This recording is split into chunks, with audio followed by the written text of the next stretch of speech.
से बोलो सूरज भगवान की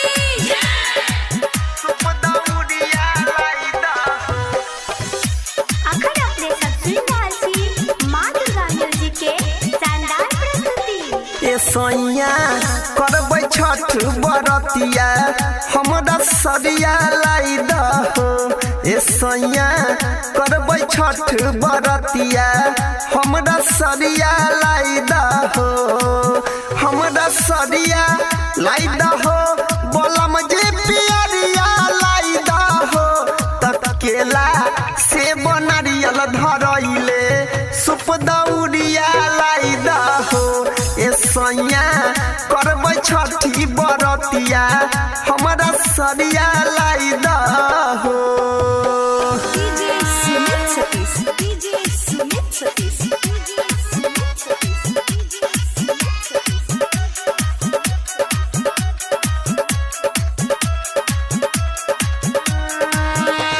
बनाई द गंगा किनारे घाट वही जे करबै पूजा पाठ। ये सैया करबै पूजा पाठ। बनाई द गंगा किनारे घाट वही जे करबै पूजा पाठ। ये सैया करबै पूजा पाठ। तैयारग दीह तू भोर हरिया बलम जी सरिया लाई दहो। ए सैया करबै छठी के बरतिया हमरा सरिया लाई दहो। DJ Sumit Satish DJ Sumit Satish DJ Sumit Satish अखन अपने सब सुन रहल छी माँ दुर्गा म्यूजिक के शानदार प्रस्तुति।